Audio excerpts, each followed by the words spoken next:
నమస్తే వార్తలకి స్వాగతం. వివరాల్లోకి వెళితే మంగళగిరి ప్రజలను గుండెల్లో పెట్టుకుని పనిచేస్తానని మంత్రి నారా లోకేష్ అన్నారు. నియోజకవర్గ ప్రజల కోసం దాదాపు 26 సంక్షేమ అభివృద్ధి కార్యక్రమాలు అమలు చేస్తున్నామని తెలిపారు. మన ఇల్లు మన లోకేష్ కార్యక్రమంలో భాగంగా మంగళగిరిలో పేదలకు ఇళ్ల పట్టాలు అందజేసిన అనంతరం ఆయన మాట్లాడారు. మంగళగిరిలో అత్యధిక మెజారిటీతో నన్ను గెలిపించారన్నారు. మీకోసం అహర్నిశలు కృషి చేస్తున్నామని, సూపర్ 6 హామీలతో పాటు మంగళగిరికి నేను ప్రత్యేకంగా ఇచ్చిన ఒక్కో హామీని నెరవేర్చే పనిలో ఉన్నానన్నారు. ఏప్రిల్ 13న 100 పడకల ఆసుపత్రికి శంకుస్థాపన చేస్తామని, సరిగ్గా ఏడాదికి ప్రారంభోత్సవ కార్యక్రమం నిర్వహిస్తామన్నారు. 2024 ఎన్నికల్లో నేను ఒక కార్యక్రమం రచ్చబండ కార్యక్రమం పెట్టుకుని మీ దగ్గరకు వచ్చా. అక్కడ పార్టీ జెండా లేవు, బ్యాక్ డ్రాప్ లేవు. సరదా కూర్చుని నేను చెప్పాల్సిన 10 నిమిషాలు చెప్పి మీ సమస్యలు తెలుసుకుని ఆనాడు స్పష్టమైన హామీ ఇచ్చా. దాంట్లో భాగంగా మీరందరూ నన్ను కోరారు. 2.5 దశాబ్దాల నుంచి ఇదొక కళ, మాకు ఇంటి పట్టాలు మాకు కావాలి, మీరు ఏం చేస్తారో మాకు తెలియదు, ఆ పట్టాలు మటుకు మాకు ఇప్పించండి అని మీరు చెప్పారు. అది ఇప్పుడు కూడా నా బాగా గుర్తు. ఆనాడు మీకు చెప్పా 3 విడతలుగా ఈ కార్యక్రమం జరుగుతుంది. కొంతమంది సులభంగా చేసాక ఉంటుంది, అది ప్రభుత్వ నిర్ణయం మేరకు నడుస్తుంది, అది మొదటి విడతలో జరుగుతుందని చెప్పా. రెండవది ఎండోమెంట్ భూములు, ఇంకో పక్కన రైల్వే భూములది ఇంకొంచెం సమయం పడుతుందని చెప్పా. అతి కష్టమైన పని ఈ కాలువ పైన ఉన్న ఇల్లు కానివ్వండి, అటవీ భూమిలో ఉన్న ఇల్లు, అది అందరితో మాట్లాడాలి, 2-3 సంవత్సరాలు పడుతుంది, బట్ నేను చేసి తీరుతానని ఆనాడు హామీ ఇచ్చా. కరెక్ట్గా 10 నెలలు అయింది ప్రభుత్వం ఏర్పడి. 10 నెలల్లో మొత్తం ఎన్యూమరేషన్ చేశాం, ఇంటికి కొలతలు తీశారు. అధికారులే కాదు, అన్ని పార్టీలకు సంబంధించిన నాయకులు వచ్చారు, కొలతలు తీశారు, వివరాలు కనుక్కున్నారు. ఆ వివరాలు తెలుసుకున్న తర్వాత నేనే స్వయంగా రెవెన్యూ మంత్రి అనగాని సత్యప్రసాద్ గారితో, గౌరవ ముఖ్యమంత్రి గారితో అనేక సార్లు మాట్లాడి ఏకంగా అది క్యాబినెట్కి తీసుకెళ్ళి క్యాబినెట్లో ఆమోదం తెలిపిన తర్వాతనే ఈ కార్యక్రమం మన ముందలు తీసుకెళ్లే పరిస్థితి. మీరందరూ ఒక్కసారి గుండెపైన చేయబెట్టి ఆలోచించారు. గత 2.5 దశాబ్దాలుగా మీకున్న కళ ఇది. అనేక మంది నాయకులు మీరు కలిశారు. జిరాక్స్ ప్రింటింగ్లకే విపరీతంగా ఖర్చు అయిపోయింది, కాగితాలు ఇచ్చేదాం ఖర్చు అయింది. అలాంటిది వేదికమైన నాయకులందరం మేము కష్టపడి, మీ దగ్గర ఒక బాటిల్ నీళ్ళు కూడా మేము తాగలేదు, మీకోసం కష్టపడి అవినీతి లేకుండా ఈరోజు మీకు ఇల్లు పట్టాలు మేము ఇస్తున్నాం. పెద్దలు ఇప్పుడే చెప్పారు, దాదాపు మొదటి విడతలో మార్కెట్ విలువ 1000 కోట్ల విలువైన ఆస్తిని ఈరోజు మీకు శాశ్వతంగా హక్కు కూటమి ప్రభుత్వం అందజేస్తుంది. ఆంధ్రప్రదేశ్లోని రిజిస్ట్రార్ కార్యాలయాల్లో స్లాట్ బుకింగ్ విధానాన్ని మంత్రి అనగాని సత్యప్రసాద్ ప్రారంభించారు. తొలి విడతలో భాగంగా 26 జిల్లాల్లోని ప్రధాన రిజిస్ట్రార్ కార్యాలయాల్లో ఈ విధానాన్ని అందుబాటులోకి తీసుకొచ్చారు. మిగిలిన కార్యాలయాల్లో ఈ నెలాఖరులోగా దశల వారీగా ప్రారంభించనున్నారు. ఈ సందర్భంగా మంత్రి సత్యప్రసాద్ మాట్లాడుతూ, పేదలకు న్యాయం జరగాలన్న లక్ష్యంతో పనిచేస్తున్నామన్నారు. వ్యాపారులు ప్రజల శ్రేయస్సు దృష్ట్యా నిర్ణయాలు తీసుకుంటున్నట్లు చెప్పారు. ప్రజలకు సులభతర విధానాలు అందుబాటులోకి తీసుకొస్తున్నట్లు వివరించారు. ఇలాంటి కొత్త సంస్కరణల వల్ల అవినీతికి తావుండదని పేర్కొన్నారు. ఇప్పుడు కూడా పేద ప్రజలు, అలాగే పరిపాలనలో విధి విధానాలు కూడా అందరికీ వెసులుబాటుతో ఉండాలని చెప్పే లక్ష్యంతో పరిపాలన ఇస్తూ ఉంటారు. వారి యొక్క ఆలోచనలను క్షేత్రస్థాయిలో అమలు చేయాలని చెప్పేసి మా స్పెషల్ సిఎస్ గారు, అలాగే మా కమిషనర్ గారు, వారి యొక్క టీం అందరూ కూడా కలిసి ఈ యొక్క అద్భుతమైనటువంటి కార్యక్రమం చేపట్టారు. ఎందుకంటే డిజిటలైజేషను, అలాగే జనరల్ అడ్మిషన్ ఇంటిగ్రేట్ చేస్తే, అలాగే కేవలం గవర్నమెంట్లో బ్యూరోక్రాట్స్, కలెక్టర్సే కాకుండా ఏదైతే వ్యాపారస్తులు ఉన్నారో, బిల్డర్స్ అసోసియేషన్స్ ఉన్నారో, అది క్రెడా అవ్వచ్చు, నెరడ్కో అవ్వచ్చు, బిల్డర్స్ అసోసియేషన్ అవ్వచ్చు, వాళ్ళతో కూడా స్టేక్ హోల్డర్స్గా చేసి, వాళ్ళందరినీ కూడా స్టేక్ హోల్డర్స్గా చేసి వాళ్ళతో కూడా ఫీడ్బ్యాక్ తీసుకుని ఎలా చేస్తే బాగుంటుందో అని చెప్పేసి సుదీర్ఘ చర్చ చేసి ఎన్నో రిఫార్మ్స్ చేసినటువంటి పరిస్థితి మనం చూస్తూ ఉన్నాం. గత ప్రభుత్వంలో చాలా ఇబ్బందులు పడ్డాం, ల్యాండ్ రిఫార్మ్స్లో ఇబ్బందులు పడ్డాం, రిజిస్ట్రేషన్ శాఖలో ఇబ్బందులు పడ్డాం. అన్నీ కూడా దూరం చేయాలనే లక్ష్యంతోనే ఈ రోజున ఈ స్లాట్ బుకింగ్ సదుపాయాన్ని తీసుకోవడం జరిగింది. ఎందుకంటే ఈ వెబ్సైట్లో ఈ స్లాట్ బుకింగ్ మాడ్యూల్ ద్వారా ఏ రోజు వీలుంటే ఆ రోజు, అంటే వెళ్ళి గంటల తరబడి రోజుల తరబడి నుంచుని వెనక్కి వెళ్ళిపోయిన పరిస్థితి మనం చూసాం. కానీ ఇప్పుడు ముందుగానే అప్లోడ్ చేస్తాం కాబట్టి ఆ మాడ్యూల్ ద్వారా వాళ్ళే దాన్ని అప్లోడ్ చేయొచ్చు, వాళ్ళే టైప్ చేసుకునే విధంగా పెట్టాం కాబట్టి వాళ్ళే చేసుకుని తప్పులున్నా కూడా దాన్ని సరిదిద్దుకునే విధంగా చేసి చెప్పిన సమయంలోనే వెళ్ళి, అంటే ఎప్పుడైతే స్లాట్ వస్తుందో ఆ స్లాట్ సమయంలో కేవలం 10 నిమిషాల్లోనే వాళ్ళు అమ్మే వాళ్ళు అవ్వచ్చు, కొనే వాళ్ళు అవ్వచ్చు, అలాగే వాళ్ళ సాక్షులు ఉంటారు, అందరూ కూడా కేవలం 10 నిమిషాల వ్యవధిలోనే పూర్తిగా అయిపోయే విధంగా వచ్చిన వాళ్ళు మంచి వాతావరణంలో సత్వరంగా పనిచేసుకుని వెళ్ళిపోయే విధంగా, అలాగే ఆటోమేటేషన్ కూడా అయ్యే విధంగా. ఎందుకంటే ఈ రిజిస్ట్రేషన్ డిపార్ట్మెంట్ని అనుసంధానంగా ఉన్నటువంటి అన్ని డిపార్ట్మెంట్లు ఇంటిగ్రేట్ చేస్తూ ఉన్నాము. MAUD DTCP మాత్రం ఇప్పుడు జరుగుతూ ఉంది, అది కూడా ఒక నెల రోజుల్లో పూర్తి అవబోతూ ఉంది. దాని ద్వారా అంటే మంచి ఫలితాలు ఇవ్వాలనే లక్ష్యంతోనే ఇవన్నీ కూడా అనుసంధానం చేస్తూ ఉన్నాం. సరస్వతి పవర్ షేర్ల MOUపై వైకాపా అధ్యక్షుడు జగన్ స్వయంగా సంతకం చేశారని ఏపీ కాంగ్రెస్ అధ్యక్షురాలు వైఎస్ షర్మిల అన్నారు. ఇప్పటి వరకు ఒక్క ఆస్తి కూడా జగన్ తనకు ఇవ్వలేదని చెప్పారు. విజయమ్మకు సరస్వతి పవర్ షేర్లను జగన్ గిఫ్ట్ డీడ్ కింద ఇచ్చారని, ఇచ్చిన షేర్లు మళ్లీ తనకే కావాలని ఆయన కోర్టుకు వెళ్లారని, స్వయంగా తల్లినే జగన్ మోసం చేస్తున్నారన్నారు. తల్లిపై కేసు వేసిన కుమారుడిగా ఆయన చరిత్రలో మిగిలిపోతారని, జగన్ కు విశ్వసనీయత ఉందో లేదో వైకాపా వారే ఆలోచించాలని షర్మిల వ్యాఖ్యానించారు. జగన్మోహన్ రెడ్డి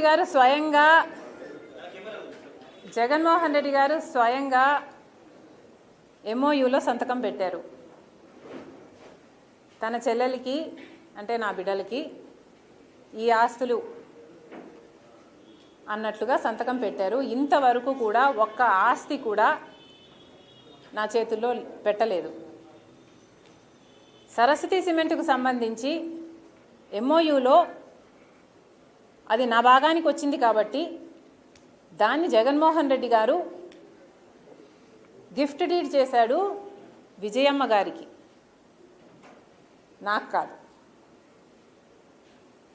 గిఫ్ట్ ఇచ్చేశాక షేర్స్ని ఇప్పుడు జగన్మోహన్ రెడ్డి గారు తల్లి మీదనే కేసు వేసి ఇచ్చిన షేర్లని నాకు మళ్ళీ వెనక్కి కావాలి అని అడుగుతున్నారు. ఇది జగన్మోహన్ రెడ్డి గారు ఆయన తల్లికి చేస్తున్న మోసం. జగన్మోహన్ రెడ్డి గారు నన్ను ఎఫెక్ట్ చేసే స్థాయి దాటిపోయారు. Jagan Reddy does not affect me anymore. నాకు ఆస్తులు ఇస్తాడా ఇవ్వడా అన్నది ఐ డోంట్ కేర్.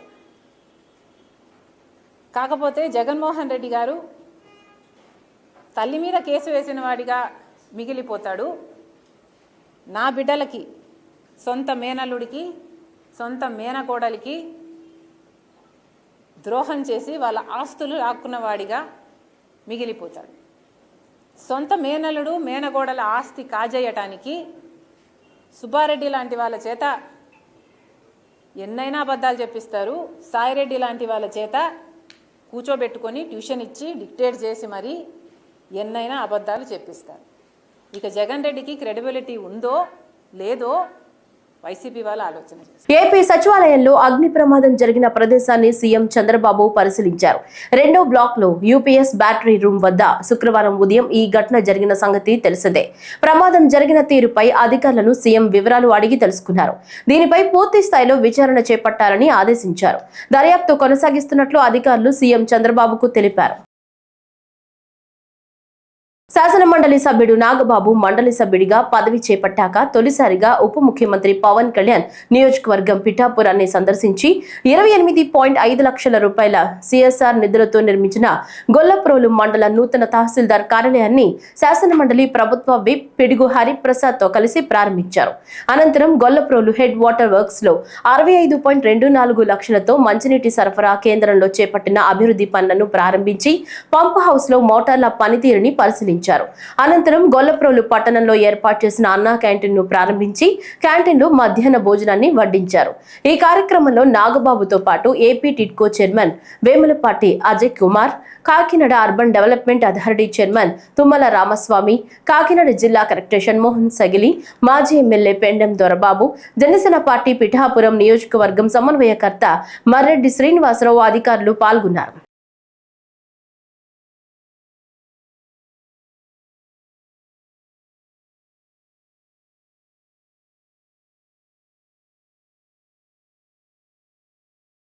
కోట్లాది మంది అభిమానుల గుండెల్లో నిలిచిపోయిన వైఎస్ జగన్ గురించి మాట్లాడే అర్హత టీడీపీ ఎమ్మెల్యే పరిటాల సునీతకు లేదని రాప్తాడు మాజీ ఎమ్మెల్యే తోపుదుర్తి ప్రకాష్ రెడ్డి అన్నారు. మీడియాకు విడుదల చేసిన వీడియోలో ఆయన మాట్లాడుతూ హత్య రాజకీయాలతో వేల కోట్ల రూపాయలు వెనకేసుకున్న పరిటాల కుటుంబ నేర చరిత్ర నుంచి ప్రజల దృష్టి మళ్లించేందుకు సునీత అర్థం లేని ఆరోపణలు చేస్తున్నారని ఆగ్రహం వ్యక్తం చేశారు. పాపిరెడ్డిపల్లిలో వైఎస్ఆర్సీపీ కార్యకర్త లింగమయ్య హత్యతో పరిటాల సునీత ప్రజల ముందు దోషిగా నిలబడ్డారని ధ్వజమెత్తారు. తమ నేరమయ్య రాజకీయాల నుంచి ముసుగు కోసం పరిటాల రవి హత్యను తెర మీదకి తేవటం ఆమెకు అలవాటుగా మారిందని ఆగ్రహం వ్యక్తం చేశారు. నువ్వు ఇంకా నీ మాటలు ఏదో ప్రజలు నమ్ముతారనో, లేదంటే మీడియా నమ్ముతారనో, లేదా ప్రతిపక్షం నమ్ముతాదనో భావిస్తాను. నీ కుమారులు, వారి ప్రోత్సాహము, నీ తమ్ముళ్ళ ప్రమేయము, వారి కుమారుల ప్రమేయము, వీటన్నిటి వల్లనే లింగమయ్య అనే వ్యక్తి హత్య గావించబడ్డాడు. ఈ వాస్తవాలు ప్రజలకు తెలుసు. నీ యొక్క నేరము ప్రజల దృష్టిలో నాటుకుపోయింది. మీ కుటుంబపు నేర ప్రవృత్తి గురించి రాష్ట్రమంతా తెలుసు.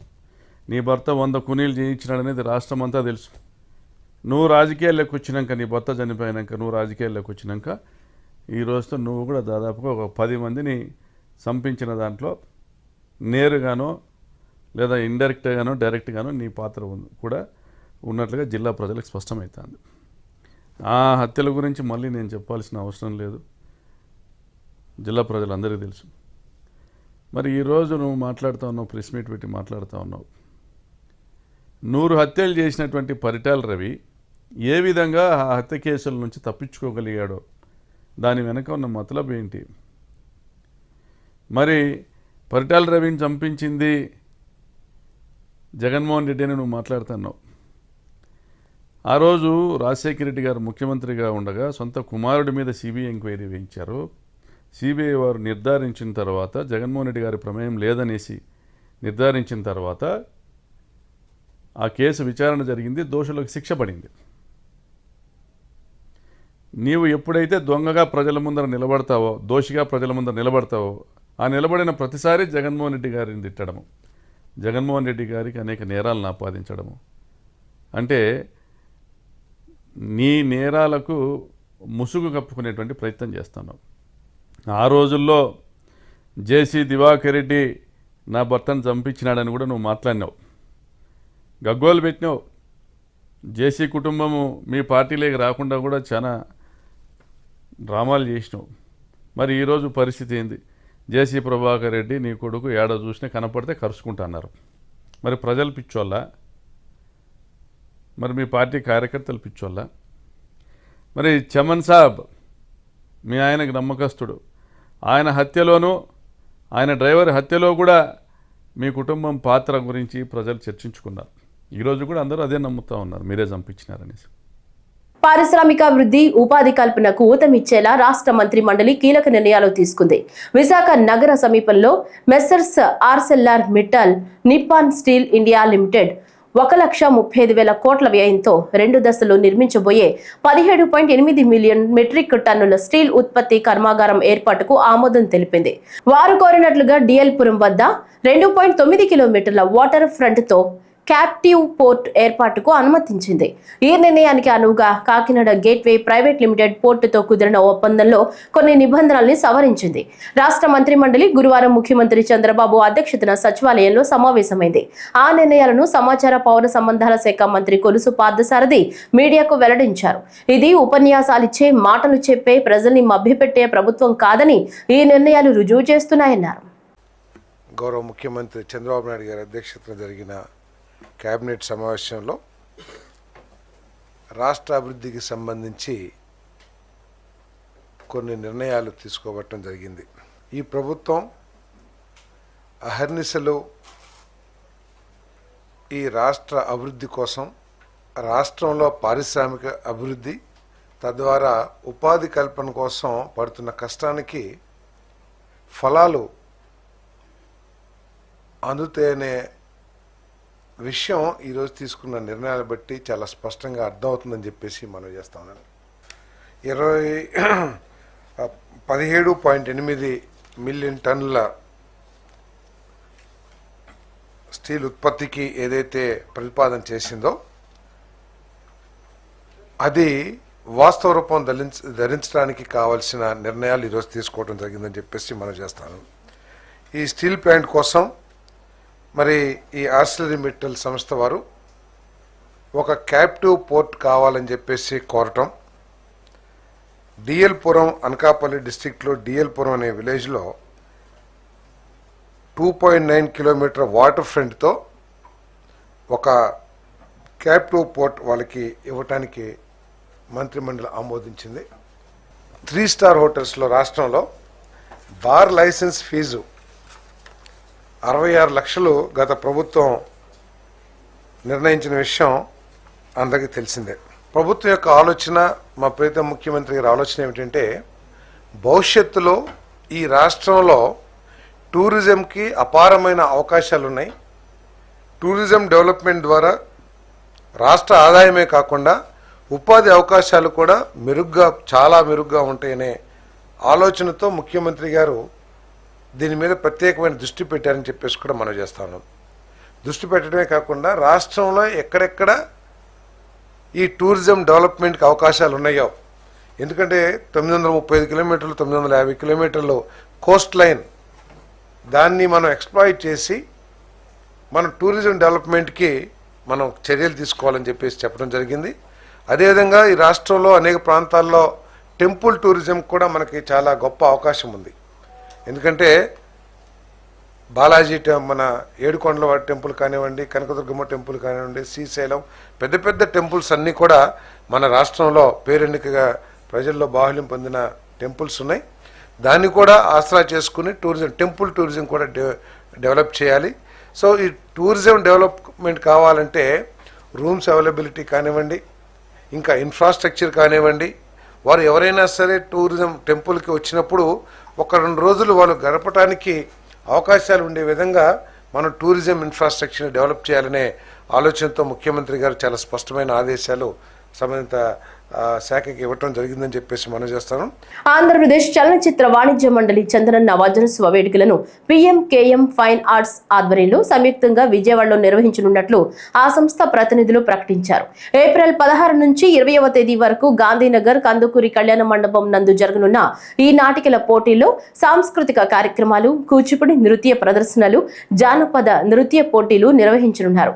సిఫా ప్రధాన కార్యదర్శి డాక్టర్ కొండిశెట్టి సురేష్ బాబు మాట్లాడుతూ పసుపులేటి వెంకటరమణ 40 ఏళ్లుగా ఇతరుల ఆర్థిక భాగస్వామ్యం లేకుండా దేశంలోని ఎన్నో నగరాల్లో చంద్రబాబు జన్మదినం సందర్భంగా సాంస్కృతిక వేడుకలు నిర్వహిస్తున్నామని వివరించారు. పసుపులేటి వెంకటరమణ సమర్పణలో ఆంధ్రప్రదేశ్ చలనచిత్ర వాణిజ్య మండలి అధ్యక్షుడు AM రత్నం, ప్రధాన కార్యదర్శి మోహన్ గౌడ సంయుక్తంగా ఈ ఉత్సవాలు నిర్వహిస్తారని ఆయన వెల్లడించారు. ఈ కార్యక్రమంలో వివిధ సాంస్కృతిక సంఘాల ప్రతినిధులు పాల్గొన్నారు. రేపు ఏప్రిల్ 20వ తేదీన విజయవాడ నందు కందుకూరి కళ్యాణ మండపం నందు చంద్రన్న వజ్రోత్సవ వేడుకలు నిర్వహించడం జరుగుతుంది.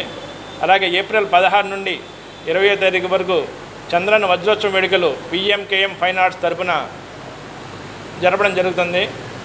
16 నుంచి 19వ తారీఖు వరకు నాటిక పోటీలు నిర్వహించి, ఇతర కార్యక్రమాలు నిర్వహించి, సాంస్కృతిక జానపద నృత్య కళా పోటీలు నిర్వహించి 20వ తేదీన చంద్రన్న వజ్రోత్సవ వేడుకలు నిర్వహించడం జరుగుతుంది. ఇందులో గెలిచిన వారికి 20వ తేదీన బహుమతి ప్రదానం కూడా జరుగుతుంది. రాష్ట్ర వ్యాప్తంగా తెలుగు రాష్ట్రాల్లో ఉన్న నటీనటులు, సాంకేతిక నిపుణులు, తదితర సాంస్కృతిక కార్యక్రమాల విభాగానికి సంబంధించిన వారు అందరూ రాష్ట్ర వ్యాప్తంగా 2 రాష్ట్రాల్లో ఉన్న నటీనటులు అందరూ వచ్చి ఆ కార్యక్రమాల్లో పాల్గొంటారు. 2000 సంవత్సరంలో కూడా స్వర్ణోత్సవ వేడుకలు పసుపులేటి వెంకటరమణ గారు మాత్రమే చేయడం జరిగింది. అలాగే వజ్రోత్సవ వేడుకలు కూడా PMKM సంస్థ తరపున ఆయన ఒక్కళ్ళు మాత్రమే చేయడం జరుగుతుంది. అధికారం ఉన్నప్పటికీ లేనప్పటికీ 1996 నుంచి నాటి నుండి నేటి వరకు ఖచ్చితంగా ఏప్రిల్ 20వ తేదీన చంద్రన్న వజ్రోత్సవ వేడుకలు కానీ చంద్రన్న పుట్టినరోజు వేడుకలు కానీ నిర్వహించడం జరుగుతుంది.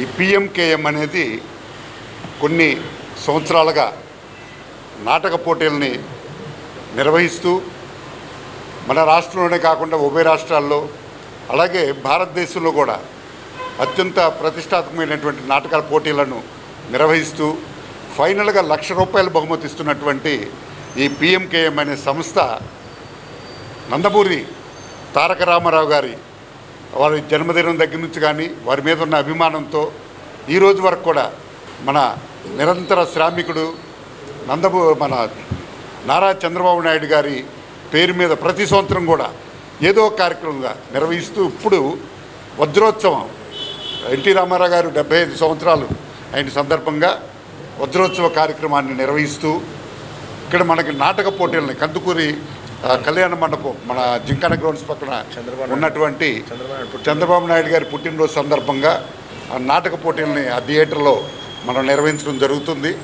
అది 16వ తారీఖు నుంచి 20వ తారీఖు వరకు ప్రతిరోజు కూడా 3 నాటిక పోటీలు, అట్లా చివరి రోజు జానపద నృత్యాలు, అలాగే క్లాసికల్ డ్యాన్సెస్, ఇలాగ కొన్ని పోటీలను నిర్వహిస్తూ ప్రతిరోజు కూడా నాటికలతో పాటు సాంస్కృతిక కార్యక్రమాల పోటీలు కూడా నిర్వహిస్తున్న సంస్థ మా పిఎంకేఎం సంస్థ. పిఎంకేఎం ఫైన్ ఆర్ట్స్ అంటే మొలపల్ల మల్లికార్జునరావు మెమోరియల్ ఫైన్ ఆర్ట్స్. దాన్ని శ్రీ పసుపులేటి వెంకటరమణ గారు దాదాపు 40 ఏళ్ల క్రితం స్థాపించి ఒక్క విజయవాడ నగరమే కాదండి, త్రూఅవుట్ ఢిల్లీ, బాంబే, బెంగళూరు, బిలాయ్ అన్ని చోట్ల నాటిక పోటీలు నిర్వహించి చంద్రన్న వజ్రోత్సవ వేడుకల ద్వారా ప్రతి సంవత్సరం 10 నాటిక పోటీలు పెట్టి నెలకోటి చొప్పున పెట్టి అందులోంచి ఉత్తమమైన సెలెక్ట్ చేసి ₹1,00,000 నగదు బహుమతి ఇవ్వటం ఒక్క పసుపులేటి వెంకటరమణ గారికి చెల్లింది. త్రూఅవుట్గా ఇప్పుడు కూడా ఈ వజ్రోత్సవ వేడుకలు విజయవాడలో జరిగిన తర్వాత వివిధ ప్రదేశాల్లో కంటిన్యూగా ఈ చంద్రన్న వజ్రోత్సవ వేడుకలు ఈ సంవత్సరం మొత్తం నిర్వహించడానికి ఆయన చక్కటి ప్లాన్ ఒకటి రూపొందించారు, ఒక రోడ్ మ్యాప్. ఏపీ సచివాలయంలో అగ్ని ప్రమాదం జరిగింది. 2వ బ్లాక్ లో బ్యాటరీలు ఉంచే ప్రాంతంలో ఈ ఘటన జరిగింది. ప్రమాదాన్ని గుర్తించిన వెంటనే ఎస్పీఎఫ్ సిబ్బంది వెంటనే అగ్నిమాపక సిబ్బందికి సమాచారం ఇచ్చారు. వారు ఘటనా స్థలికి చేరుకుని మంటలను అదుపులోకి తీసుకొచ్చారు. సచివాలయంలోని 2వ బ్లాక్ లోని డిప్యూటీ సీఎం పవన్ కళ్యాణ్, మంత్రులు అనిత, పయ్యావల కేశవ్, నాదెండ్ల మనోహర్, కందుల దుర్గేష్, ఆనం రామనారాయణ రెడ్డి, నారాయణ పేషీలు ఉన్నాయి.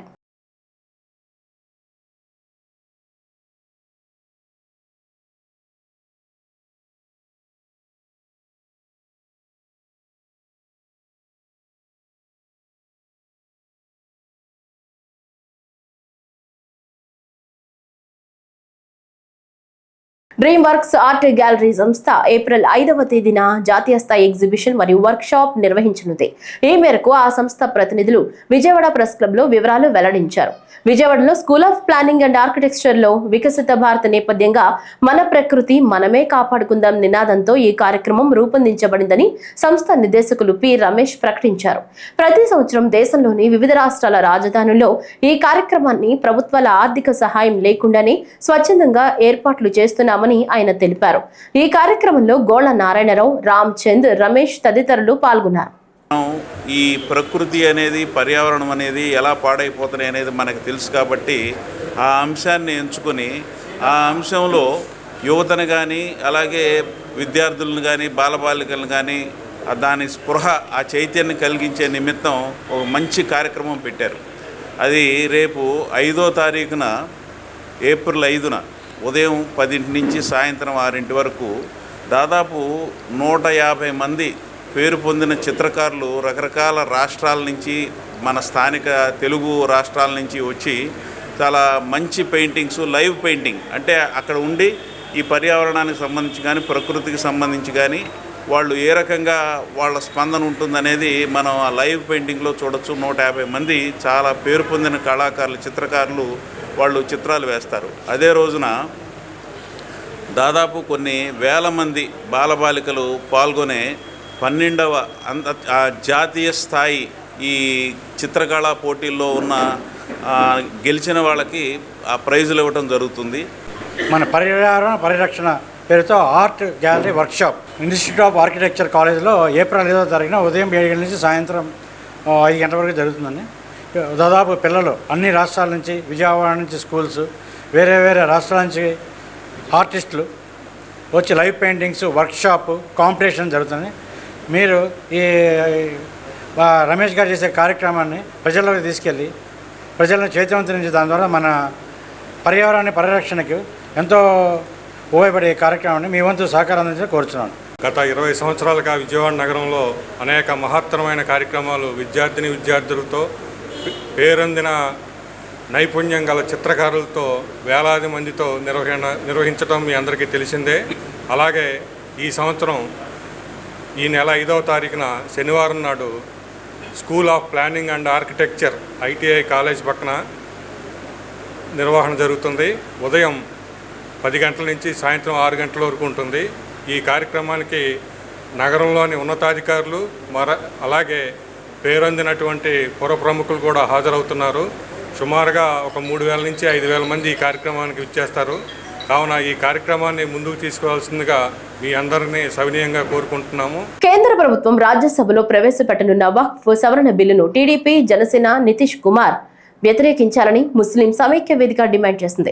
ప్రెస్ క్లబ్ లో ఏర్పాటు చేసిన పాత్రికేయుల సమావేశంలో సంస్థ సభ్యుడు సయ్యద్ సలావుద్దీన్ మాట్లాడుతూ బీజేపీ వక్ఫ్ బోర్డు ఆస్తులను ఆక్రమించుకోవాలనే ఉద్దేశంతోనే సవరణ బిల్లును తెస్తున్నారని, నిరుద్యోగం, ధరల పెరుగుదల సమస్యలపై దృష్టి పెట్టకుండా ముస్లింలను భయభ్రాంతులకు గురి చేస్తూ వక్ఫ్ బోర్డు అంశం ఎందుకు తెచ్చారని ఆయన ప్రశ్నించారు.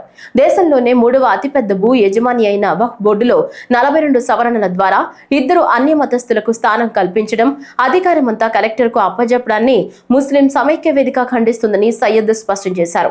దేశంలో ప్రభుత్వం యొక్క భూములను ఎంతో మంది రాజకీయ నాయకులు, పారిశ్రామికవేత్తలు ఆక్రమించుకుని విలాసవంతమైన భవనాలను నిర్మించుకుని ప్రభుత్వ ఆస్తిని ప్రభుత్వానికి కట్టవలసిన పనులు కట్టకుండా ఎగ్గొట్టిన వారందరినీ వదిలేస్తున్నారని ఆయన ఆవేదన వ్యక్తం చేశారు. ముఖ్యంగా ముస్లిం సమైక్య వేదిక కోరుకునేది ఏమంటే ఈ వక్ఫ్ సవరణ బిల్లు అని చెప్పి ఒక ఉద్దేశపూర్వకంగా బీజేపీ ప్రభుత్వము ముస్లింలకు అన్యాయం చేసేటందుకు, ముస్లింలకు అణగదొక్కేటందుకు పడిన కుట్ర ఇది. ఇంతకుముందు కూడా ఎన్నో నల్ల చట్టాలు తీసుకొచ్చి ముస్లింలకు ఇబ్బంది పెట్టే బిల్లులు ఎన్నో బీజేపీ తీసుకొని వచ్చింది. ఎన్ఆర్సీటప్పుడైతే మహిళలు రోడ్డు మీదకి వచ్చేసి ఈ బిల్లు వెనక్కి తీసుకోవాలని చెప్పేసి ఎంతో ప్రయత్నం చేసి ఆ బిల్లుకి ఇంతవరకు రాకుండా చేసిన మా మహిళలకు ముఖ్యంగా ధన్యవాదాలు తెలుపుకోవచ్చు. ఇది ఒక నల్ల చట్టం తీసుకువచ్చేసి ముస్లింల ఆస్తిపాస్తులను కాజేసేటందుకు, ఒక పేద ముస్లింలకు పంచిపెడతామని చెప్పేసి ఒక చుట్టు పెట్టి బీజేపీ ఈరోజు పెద్ద కంపెనీలకు కట్టబెట్టేటందుకు దాదాపు 9 లక్షల ఎకరాల భూమి ఉన్న ఒక బోర్డుకు ఏదో 30% దర్గాలకు, ఈద్గాలకు పేపర్ ఉండేటోళ్ళకు కట్టబెట్టి మిగతా భూములని కాజేసి పెత్తందారులకు, పెద్ద కంపెనీ వాళ్ళకు కట్టబెట్టేటందుకు పెద్ద కుట్ర జరుగుతుంది. ఇది ఎవరెంప సొమ్ము కాదు.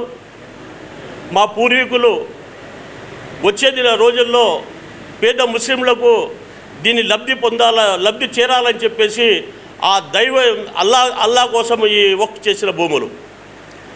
ఈరోజు మీరు నిజంగానే ముస్లింల ప్రేమ, అభిమానం ఉంటే ఆ కబ్జా చేసిన వారి తీసుకొని పేద ముస్లింలకు పంచిపెట్టాలా, కానీ మీరు ఉద్దేశపూర్వకంగా ఇంకా ముస్లింలను అణగదొక్కేసి, ఇంకా ముస్లింలను ఇంకా పేదవారు చేసి వాళ్ళని విడగొట్టి వాళ్ళని దేశద్రోహులుగా చిత్కరించి ఈ దేశంలో ముస్లింలకు చాలా అన్యాయం చేస్తున్న ఈ బీజేపీకి మేము ప్రశ్నిస్తున్నాం. మీరు ఇది మేలు చేసేదని కాదు, ఇది అన్యాయం చేసేటందుకు, ఇది ముస్లింలకు కాల రాసేటందుకు, ముస్లింలకు చెడగొట్టేటందుకు మీరు చేసిన కుట్రపూరిక ఈ బిల్లు తీసుకొచ్చి సవరణ బిల్లును తీసుకొచ్చారు. అలాగే ఈ బిల్లును పాస్ కావాలంటే సెక్యులర్వాదులు అని చెప్పేసి 4 పార్టీలు, ఒకటి టీడీపీ, ఒకటి జనసేన, ఒకటి నితీష్ కుమార్ గారు, మీరు గిదా ఈ బిల్లుకు సపోర్ట్ చేయకపోయిందంటే ఈ బిల్లు పాస్ అయ్యేదే కాదు. మీరు సెక్యులర్వాదులము, మేము ముస్లింల ఇంట ఉన్నాము, అందరికీ సమన్వయం చేస్తామని చెప్పేసి ముస్లింల ఓట్లు దండుకొని ఈరోజు ప్రభుత్వంలో వచ్చేసి ఎన్నుపోటు పొడిచి ముస్లింలకు అన్యాయం చేస్తున్నారు. వచ్చే రోజుల్లో ఈ మైనార్టీలు, ముస్లింలు అందరు ఏకమై మీరు ముందు ఎక్కడ ఉన్నారో అక్కడికి పంపించేదానికి సిద్ధంగా ఉన్నారు. ఇప్పటికైనా చంద్రబాబు నాయుడు గారు మేము కోరుకున్నది ఏమంటే, ఇంకా ఈ బిల్లుకు రాజ్యసభలో పెట్టాల్సి ఉంది.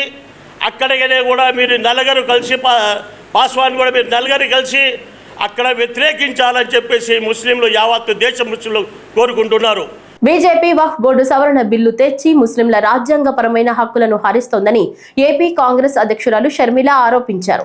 కాంగ్రెస్ రాష్ట్ర కార్యాలయంలో ఏర్పాటు చేసిన విలేకరుల సమావేశంలో ఆమె మాట్లాడుతూ ఏ ఒక్క క్లాజులను ముస్లింలకు అనుకూలంగా లేని బిల్ ప్రవేశపెట్టిన బీజేపీ ప్రభుత్వానికి కేంద్రంలో మద్దతిస్తున్న చంద్రబాబు రాష్ట్రంలో ముస్లింలకు ముఖం ఎలా చూపిస్తారని ఆమె ఆగ్రహం వ్యక్తం చేశారు. ఇప్పటి వరకు లేనిది వక్ఫ్ బోర్డుని హైకోర్టు తీర్పులకు లోబడేలా చేయటం ఏమిటని షర్మిల ధ్వజమెత్తారు. అవినాష్ రెడ్డి దర్యాప్తు అధికారిని ఇంటికి పిలిపించుకుని సునీత ఆమె భర్త కలిసి వైఎస్ వివేకానందరెడ్డి హత్య చేసినట్లు నివేదిక రాయించారని, అలాంటి వ్యక్తి బెయిల్ మీద ఉంటే ఆ కేసులో న్యాయం ఎలా జరుగుతుందని షర్మిల ఆందోళన వ్యక్తం చేశారు.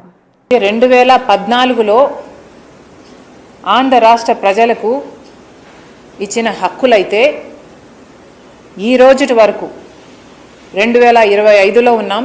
ఈ రోజుటి వరకు కూడా ఒక్కటంటే ఒక్కటి కూడా రాజధాని నిర్మాణంతో సహా ఒక్కటంటే ఒక్కటి కూడా ఆంధ్ర రాష్ట్ర ప్రజల చేతుల్లో పెట్టిన పాపాన పోలేదు. బీజేపీ ప్రభుత్వం 2014 నుంచి అధికారంలో ఉండి కూడా 2014 నుంచి ఈ రోజుటి వరకు బీజేపీ పార్టీ అధికారంలో ఉంది. ఆ రోజు నుంచి ఈ రోజుటి వరకు బీజేపీ పార్టీ ఆంధ్ర రాష్ట్ర ప్రజలకు వెన్నుపోటు పొడుస్తూనే ఉంది. ప్రత్యేక హోదా ఆంధ్ర రాష్ట్రానికి అతి ముఖ్యమైన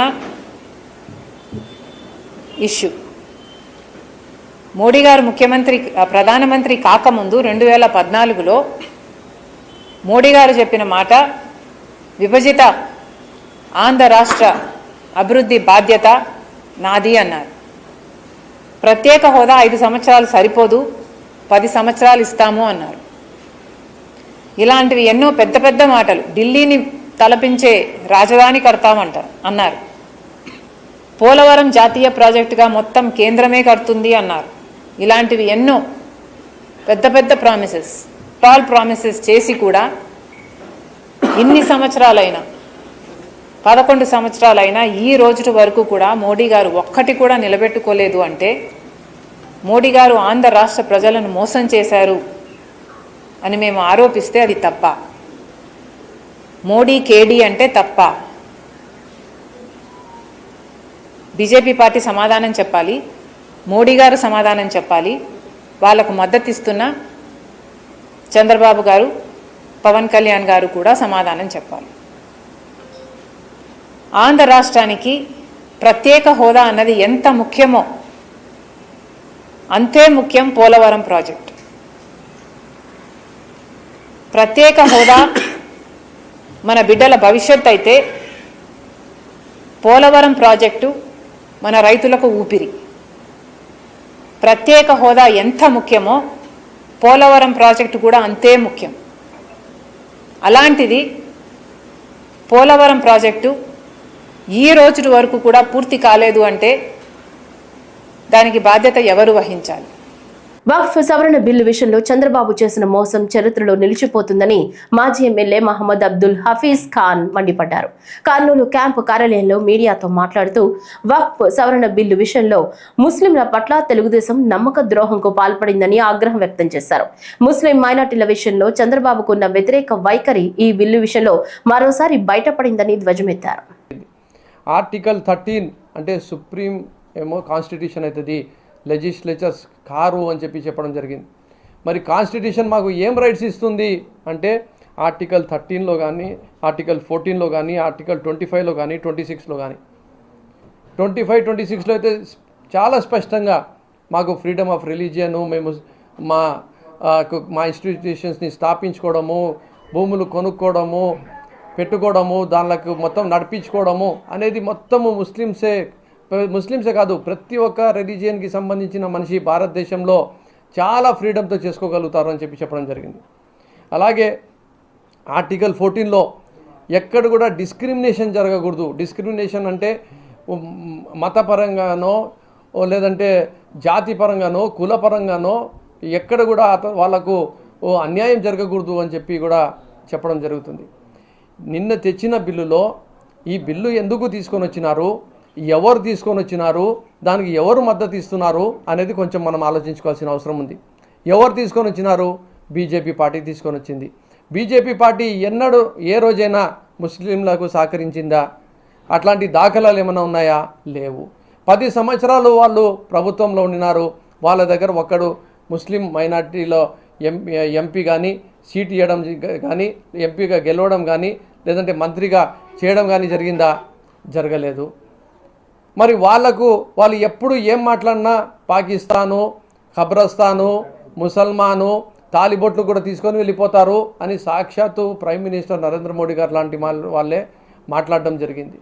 అంటే ముస్లిం సమాజానికి కించపరచడానికి, వాళ్ళకు మార్జినలైజ్ చేయడానికి, వాళ్ళకు పూర్తిగా అణచివేయడానికి ప్రయత్నం చేస్తున్న పార్టీ బీజేపీ పార్టీ. మరి అలాంటి పార్టీ ముస్లిం సమాజానికి మేలు చేసే కార్యక్రమం చేస్తుంది అని చెప్పి మినిస్టర్ రిజిజు గారు చెప్పినా లేదంటే వాళ్ళ బీజేపీ పార్టీ నుంచి ఎంపీలో చెప్పినా ఎవరు కూడా నమ్మే పరిస్థితిలో లేము, ఉండము అని చెప్పి కూడా మీకు అందరికీ తెలియజేస్తున్నాము. పశ్చిమ నియోజకవర్గ సమగ్ర అభివృద్ధికి ఎమ్మెల్యే సుజనా చౌదరి ప్రత్యేక చర్యలను చేపడుతున్నారు. తన ఆలోచనలకు అనుగుణంగా నియోజకవర్గ రూపురేఖలను మార్చేందుకు ప్రత్యేక దృష్టి సారించారు. మున్సిపల్ పురపాలక శాఖ మంత్రి పొంగూరు నారాయణ, దేవాదాయ శాఖ మంత్రి ఆనం రామనారాయణ రెడ్డి, వైద్య ఆరోగ్య శాఖ మంత్రి సతీకుమార్ సంబంధిత అధికారులతో పశ్చిమ అభివృద్ధిపై తాడిగడపలోని ఎమ్మెల్యే క్యాంపు కార్యాలయంలో సమీక్ష నిర్వహించారు. సుజనా ఫౌండేషన్ అడ్వైజర్ వేజెండ్ల శ్రీనివాసరావు పశ్చిమంలోని అభివృద్ధి కార్యక్రమాల పురోగతిని చేయవలసిన అభివృద్ధి పనులను, ప్రణాళికలను పవర్ పాయింట్ ప్రెజెంటేషన్ ద్వారా మంత్రులకు వివరించారు. విజయవాడ పశ్చిమ ఒక సమగ్రాభివృద్ధి కాంప్రహెన్సివ్ డెవలప్మెంట్ యాక్షన్ ప్లాన్ తయారు చేసి నియోజకవర్గాన్ని అన్ని రంగాల్లో అభివృద్ధి పదంలో నడిపించాలనే తపనతో వైఎస్ చౌదరి గారి ఇవాళ సమావేశం నిర్వహించడం, దాంట్లో పెద్దలు సీనియర్ మంత్రులు ఆనం రామనారాయణ గారు, నారాయణ గారితో సహా నేను పాల్గొనడం జరిగింది. అన్ని సెక్టార్లకు సంబంధించి, వివిధ విభాగాలకు సంబంధించి చాలా విస్తృతమైన చర్చ ఈ సమావేశంలో జరిగింది. అది ఎండోమెంట్స్ మినిస్ట్రీకి సంబంధించిన, మున్సిపల్ మినిస్ట్రీకి సంబంధించిన విషయాలు, ఇతరత్ర విభాగాలకు సంబంధించిన విషయాల మీద కూడా వారు ఇప్పటికే వారి టీముతో వారు చేస్తున్న పనుల్ని వారు వివరించడం జరిగింది. ప్రభుత్వం వైపు నుంచి అందించాల్సిన సహకారం గురించి కూడా చర్చించడం జరిగింది. ప్రధానంగా ఆరోగ్య శాఖకు సంబంధించి పట్టణ ప్రాంతం నాణ్యమైన వైద్య సేవలు అందిస్తున్నప్పటికీ ఇక్కడ దాదాపు 900 మొబైల్ మెడికల్ యూనిట్లు ఆరోగ్య శాఖ నుంచి నడుస్తున్నప్పటికీ ప్రభుత్వ పాలనకు సమాంతరంగా తన సొంతంగా ఈ సుజనా ఫౌండేషన్ ద్వారా అంబులెన్స్ ప్రారంభించడం, ఈ ప్రాంతాల్లోని పేదలకు మరింత విస్తృతమైన నాణ్యమైన వైద్య సేవలు అందించాలనే ఆయన తపనకి తార్కాణంగా మనం భావించాల్సింది. అయితే ఇక్కడ ఉంటున్న 12 అర్బన్ ప్రైమరీ హెల్త్ సెంటర్స్ ఏమున్నాయో వాటిలో ఉన్న మెడికల్ ఆఫీసర్లని ఇప్పటికి వీటికి ఈ అంబులెన్స్లకి అనుసంధానం చేస్తే మరి మారుమూల ప్రాంతాల్లో స్లమ్ ఏరియాస్లో మరింత నాణ్యమైన వైద్య సేవలు అందించడానికి అవకాశం ఉంటుందని వారు కోరారు. దానికి ఖచ్చితంగా పరిశీలన చేయడం జరుగుతుంది. ఈరోజు నేను రిక్వెస్ట్ చేస్తే ఎండోమెంట్ మినిస్టర్ రామనాథ్ రెడ్డి గారు, మున్సిపల్ మినిస్టర్ గారు నారాయణ గారు, హెల్త్ మినిస్టర్ జిల్లా ఇన్ఛార్జ్ మంత్రి సత్యకుమార్ గారు రావడం జరిగింది. మా కాన్స్టిట్యూన్సీలో విజయవాడ పశ్చిమ నియోజకవర్గంలో మున్సిపల్, ఎండోమెంట్, హెల్త్ అండ్ ఎడ్యుకేషన్లో ఏమేం కావాలి, లిస్ట్ ఏంటి, మన పరిస్థితి ఏమిటి అనేది అంతా కూడా అన్ని సమస్యల్ని క్రోడీకరించి ప్రజెంటేషన్ చేయడం జరిగింది. వారి మినిస్ట్రీస్ నుంచి ఏమేమి చేయగలము, ప్రొసీజర్ ఏమిటి, కేంద్ర రాష్ట్ర ప్రభుత్వంతో ఎలా అనుసంధానం చేయాలి అనేవి కూడా వాళ్ళు సలహాలు ఇచ్చారు. దాని ప్రకారం ముఖ్యమంత్రి గారి స్ఫూర్తితో P4ని మొదలుపెట్టి నిన్న ఆల్రెడీ అందరికీ తెలిసిందే సుజనా మిత్ర అని చెప్పి మనం 22 స్కూటర్లు ఇచ్చి పంపించాం. దాని ముఖ్య ఉద్దేశం ఏంటంటే ప్రతి డివిజన్లోనూ ఒక 10 మంది వెళ్ళి మున్సిపల్ ఆఫీస్కో, ఎండోమెంట్ ఆఫీస్కో, హెల్త్ కేర్కు వెళ్లకుండా ఆ 10 మంది సమస్యలు ఒక వ్యక్తి తీసుకొని వెళ్ళి రిప్రజెంట్ చేసి వాళ్ళ సమస్యని సామరస్యంగా పరిష్కరించి మళ్ళీ వాళ్ళకి కన్ఫర్మ్ చేసే పద్ధతిని ట్రైన్ చేసాము. శ్రీ దుర్గా మల్లేశ్వరుల సేవలో వినియోగించే నిమిత్తం పూర్వ కృష్ణా జిల్లా కలెక్టర్ బి లక్ష్మీకాంతం 2 కిలోల 10 గ్రాముల వెండి 5 గిన్నెల నివేదన పాత్ర సతీ సమేతంగా సమర్పించారు. ఈ సందర్భంగా దాత కుటుంబీకులకు శ్రీ అమ్మవారి దర్శనం ఆశీర్వచనం ఏర్పాటు చేసి చిత్రపటం ప్రసాదాలను దేవస్థానం నుంచి అందించారు.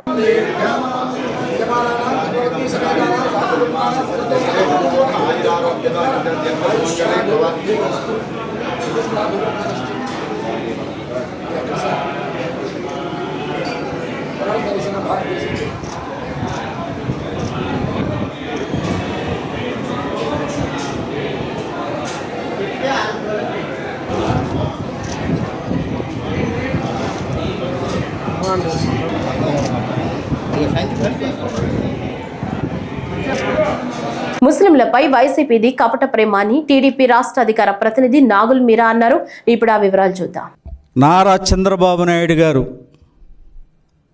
ముస్లింల మనోభావాలకు ఏ రకమైన ఇబ్బంది వచ్చినా అది ఒప్పుకునేటువంటి తత్వం కలిగినటువంటి వ్యక్తి కాదు. ఈరోజు 100% సెక్యులర్ భావాలు కలిగినటువంటి వ్యక్తి.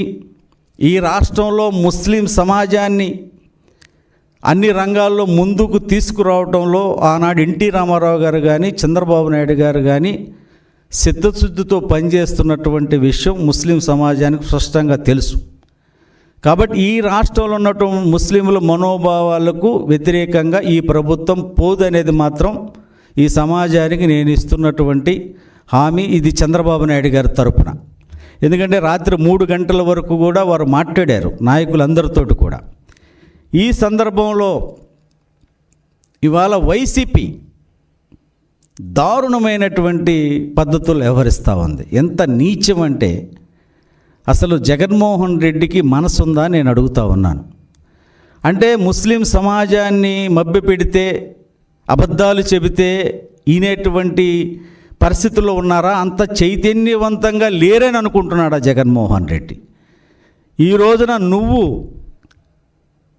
ఆ రోజు సిఏఏ కానీ ఎన్ఆర్సీ కానీ 370 కానీ ఆర్టికల్ 3 కానీ పార్లమెంట్లో చట్టాలు చేస్తున్నప్పుడు ఏ ఒక్క సవరణ అడిగినటువంటి పాపాన జగన్మోహన్ రెడ్డి పోలేదు. నిర్దాక్షణంగా వాళ్ళ ఎంపీలకు విప్పించి ఓట్లు వేయించినటువంటి పెద్ద మనిషి. నిన్న జరిగినటువంటి ఈ ప్రక్రియలో రాజ్యసభలో నువ్వు మద్దతు ఇస్తావు బిల్లుకి, లోక్సభలో మాత్రం వ్యతిరేకిస్తావు. దీనిని ఏమంటారని నేను అడుగుతా ఉన్నా.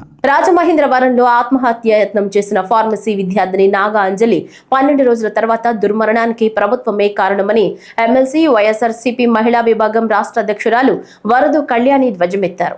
ఆ కేసులో ప్రధాన నిందితుడైన దీపక్ ఏజీఎంగా ఉన్న ఆసుపత్రిలోనే అంజలికి చికిత్స చేయొద్దని వేరే ఆసుపత్రికి తరలించాలని కోరినా ఆమె తల్లిదండ్రులు కూడా అభ్యంతరం చెప్పినా ప్రభుత్వం పట్టించుకోలేదని, చివరికి 12 రోజుల్లో ప్రభుత్వం నుంచి ఎవరూ కనీసం పరామర్శించలేదని తాడేపల్లిలో మీడియాతో మాట్లాడిన వరదు కళ్యాణి తెలిపారు. అడుగడుగున నిర్లక్ష్యం, ప్రభుత్వం తాలూకా ఉదాసీనత ఈ విషయంలో మనకు క్లియర్గా కనిపిస్తూ ఉంది. ఎంత దారుణం అంటే ఒక ఆడపిల్ల ఆ ఏజిఎం దీపక్ వలన అతని వేధింపుల వలన ఆత్మహత్య చేసుకున్నాను అని చెప్పి సూసైడ్ నోట్లో క్లియర్గా రాసినా కూడా అదే కిమ్స్ హాస్పిటల్లో ఈమెకి ఈ 12 రోజులుగా వైద్యం చేయడం అంటే ఆమెకి ఎక్కడ సరైన వైద్యం అందుతుంది అని నేను అడుగుతూ ఉన్నాను. ఎందుకంటే ఏజిఎం దీపక్ అనే వ్యక్తి అదే కిమ్స్ హాస్పిటల్లో పనిచేస్తూ ఉన్నాడు. అదే కిమ్స్ హాస్పిటల్లో ఈమె సూసైడ్ చేసుకుంది. ఇంకా ఆమెకి న్యాయం ఎక్కడ జరుగుతుంది? ఇన్ని రోజులైనా 12 రోజులైంది. 23వ తేదీ ఆమె ఆత్మహత్య చేసుకుంది. ఈరోజు ఆవిడ చనిపోవడం జరిగింది. ఇన్ని రోజులైనా ముఖ్యమంత్రి గారు కానీ, డిప్యూటీ సీఎం గారు కానీ, అలాగే హోమ్ మినిస్టర్ గారు కానీ, ఒక మహిళ అయ్యుండి కూడా హోమ్ మినిస్టర్ గారు కానీ కనీసం ఈ విషయం మీద స్పందించారా?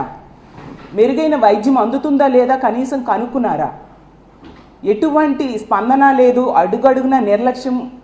ఎంతగా వీళ్ళకి మహిళల పట్ల చులకన భావం ఉంది అనేది అర్థమవుతుంది. ముఖ్యమంత్రి గారు చంద్రబాబు నాయుడు గారు ఆడపిల్లలకి ఈ రాష్ట్రంలో కనుక ఎవరైనా అన్యాయం చేస్తే అదే వాళ్ళకి ఆఖరి రోజు అంటూ మాట్లాడుతూ ఉన్నారు. మరి ఈ ఫార్మసీ విద్యార్థి విషయంలో ఏం చేశారు ముఖ్యమంత్రి గారు? మీరు పక్కనే పోలవరం సందర్శించడానికి వెళ్ళారు ఈ 12 రోజుల్లో. మరి ఈ అమ్మాయిని చూడడానికి వెళ్ళడం కానీ కుటుంబానికి ధైర్యం చెప్పడం కానీ ఎందుకు మీరు చేయలేదు? అలాగే డిప్యూటీ సీఎం గారైన పవన్ కళ్యాణ్ గారు అయితే ఆడపిల్లలకి అన్యాయం జరిగితే తాట తీస్తానని చెప్పారు. మరి పక్క జిల్లాయే కదా మీది, మీ నియోజకవర్గం.